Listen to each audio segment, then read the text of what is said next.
Ready लेकर निकलता और गांव में घूम घूम कर कबाड़ इकट्ठा करता।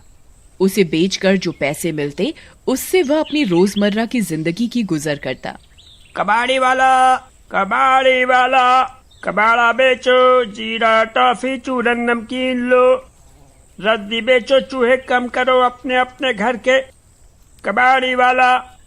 रत्ना कबाड़ी वाले की आवाज सुनती है तो उसे आवाज देती है, अरे ओ कबाड़ी वाले, जरा रुको तो, लोहा कितने में ले रहे हो? 12 रुपए किलो। इतना सस्ता लोहा कब से आने लगा? सही दाम बताओ। 13 रुपए दे दूंगा 1 किलो के। देना है तो बताओ, समय खराब मत करो हमारा। बड़ा भाव खा रहे हो, रुको यहीं लेकर आती हूँ अभी। रत्ना अंदर जाती है और पुराना कबाड़ उठा लाती है। वहीं उसे पीछे आंगन में एक पुरानी डिब्बी नजर आती है। डिब्बी देखने में सुंदर होती है पर पुरानी होने की वजह से उस पर जंग लगी होती है। ये डिब्बी कैसी है? बेच देती हूँ। फालतू में घर में इतना कबाड़ इकट्ठा हो जाता है। फिर रत्ना सारा कबाड़ कबाड़ी वाले को बेच देती है। शाम को कबाड़ी वाला जब दुकान पर कबाड़ देने जाता है तो वो डिब्बी देखता है। अरे ये डिब्बी कैसी है? देखने में तो सुंदर है, ये अपने घर ले जाता हूँ। सारा कबाड़ दुकान पर देकर रात को जब वह अपने घर पर जाता है तो उस डिब्बी को धोने के लिए उसे खोलता है। खोलते ही उसमें से एक हवा से निकलती है जिससे कबाड़ी वाले को धक्का सा लगता है। कबाड़ी वाला डर जाता है। अरे ये क्या था? झटका सा लगा अचानक से। कबाड़ी वाला आसपास देखता है पर कुछ नजर नहीं आता। वह डिब्बी रख कर सो जाता है। आधी रात को अचानक डरावनी हंसी सुनाई देती है। तभी एक हवा एक डरावना रूप ले लेती है जो कि एक भूत का होता है। आखिरकार मैं आजाद हो ही गया उस डिब्बी से। भला हो उस आदमी का जिसने मुझे बाहर निकाला, और अब मैं फिर से सबको अपने बस में करूंगा। फिर भूत कबाड़ी वाले को सोता हुआ देखता है। ये सही रहेगा। अब यही है जो मुझे मेरी मंजिल तक पहुंचाएगा। और वह भूत उस कबाड़ी वाले के शरीर में घुसने लगता है।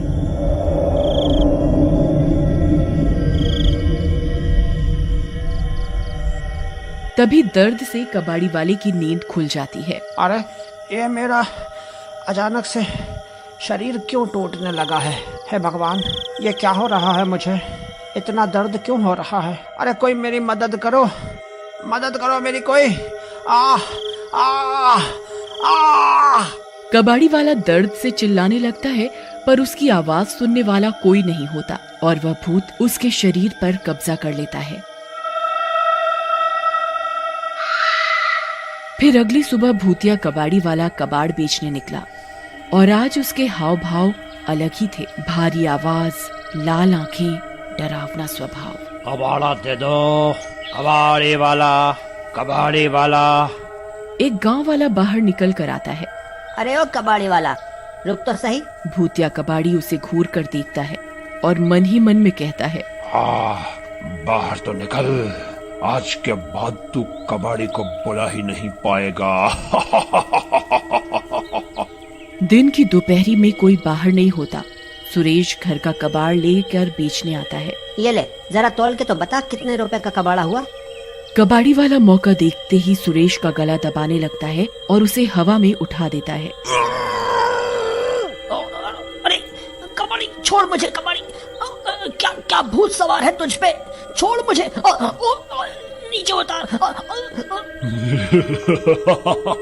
आज तू नहीं बचेगा। तू मेरे हाथों मरेगा आज।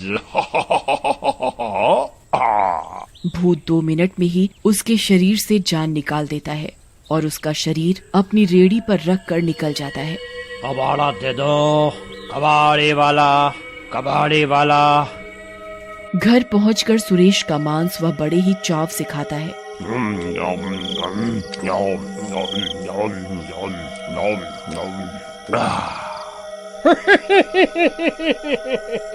और अगली सुबह का इंतजार करने लगता है। इसी तरह भूतिया कबाड़ी वाला रोज निकलता कबाड़ा दे दो, कबाड़ी वाला, कबाड़ी वाला। और किसी न किसी का शिकार करता। उसके दिन बड़े मजे से निकल रहे थे। अरे वाह, ये अच्छा है। पहले मुझे मेरे रूप में सब पहचान लेते थे, अब कबाड़ी वाले के रूप में किसी को शक भी नहीं होता कि कबाड़ी के रूप में भूत हूँ। और शिकार भी आसानी से मिल जाता है। ऐसे ही रोज एक शिकार मिलता रहे तो कुछ ही दिनों में पूरा गांव खाली हो जाएगा। और पूरे गांव पे मेरा ही राज होगा। फिर मैं यहाँ भूतशाला बनाऊंगा जहाँ अलग अलग प्रांतों के भूत आएंगे। वही पास से एक गांव वाला गुजर रहा होता है। उसे कबाड़ी वाले की आवाजें सुनाई देती हैं। अरे इस कबाड़ी को क्या हुआ है? ये तो अकेला ही रहता है। अकेले क्या खुद से बातें कर रहा है? लगता है पागल हो गया है या फिर नींद में बड़बड़ा रहा होगा। तभी उसकी नजर उसकी खिड़की के अंदर पड़ती है। अरे ये क्या? ये तो जाग रहा है। इसके हाव भाव कुछ अलग ही लग रहे हैं। और ये कटा हुआ क्या है? कटी पटी आधी खाई लाशें देखकर उसके होश उड़ जाते हैं।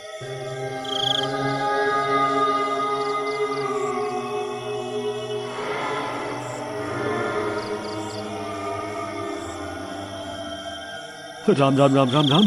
ये कबाड़ी वाला मांसाहारी कब से हो गया? ये तो बड़ा पंडित बना फिरता था। गांव वाले को समझ नहीं आता कि वह मांस इंसानों का है, किसी जानवर का नहीं। फिर वह वहां से अपने घर चला जाता है। अगले दिन वह गांव में सभी को रात को ये बात बताता है। क्या सच कह रहे हो तुम? सच में तुमने वहाँ मांस देखा? तो क्या, मैंने अपनी आँखों से देखा कि वहाँ मांस का ढेर पड़ा हुआ था और वो कबाड़ी वाला बहुत डरावनी हंसी हंस रहा था, खुद से बातें करते हुए। ये सुनकर गांव वाले कुछ वहम में आ जाते हैं। आज आने दो इसे, इसके मुंह से उगलवाएंगे सारी बातें। कुछ देर बाद वहाँ वो भूतिया कबाड़ी वाला आ जाता है। कबाड़ा बेचो, घर का सारा सामान खरीदो बदले में, कबाड़ी वाला। लो आ गया ढोंगी पंडित, चलो चलते हैं। रामपाल बाकी गांव वालों के साथ कबाड़ी वाले को घेर लेता है। क्यों रे कबाड़ी वाले, सुना है तू मांस खाने लगा है? तू तो नंदा ब्राह्मण बनता था, सबको ज्ञान बांटता था। गांव वाले उसे बुरा भला कहने लगते हैं। अपनी बुराइयां सुनकर भूतिया कबाड़ी वाला बेकाबू हो जाता है और कबाड़ी वाले का शरीर छोड़कर अपने असली रूप में आ जाता है।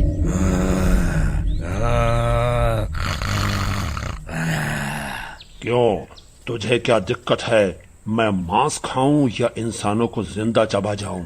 भूत को देखकर सभी के होश उड़ जाते हैं। भूत, भागो भागो। अरे ये तो कबाड़ी नहीं, भूत निकला। भागो, बचाओ, कोई बचाओ। कोई बच के नहीं जा सकता यहाँ से। भूत सभी को अपनी शक्तियों से रोकने लगता है। सभी भागने की कोशिश करते हैं पर कोई भी उस बंदिश से नहीं भाग पाता। माफ कर दो हमें, हमें जाने दो। हमें नहीं पता था कि तुम भूत हो, वरना हमारी क्या मत मारी गई थी जो तुमसे पंगा लेते। जाने दो हमें, माफ कर दो। भूत एक एक को मारना शुरू कर देता है। तभी इधर कबाड़ी वाले को होश आ जाता है। कबाड़ी वाला जब ये सब देखता है तो वो मंत्र पढ़ने लगता है। ए भूत, अगर मैं उस दिन जाग रहा होता तो तू इतना आतंक नहीं मचा पाता। इन सब को मारने से पहले तुझे सच्चे ब्राह्मण से निपटना होगा। अच्छा। भूत ये सुनकर गुस्से में आ जाता है और कबाड़ी वाले की तरफ बढ़ने लगता है। तभी रत्ना वहाँ भागती हुई आती है और एक डिब्बे में धूप बत्ती जला कर लाती है। उसके धुएं से भूत की शक्ति कम होने लगती है और वह कबाड़ी उसे उसी डिब्बे में कैद कर लेता है।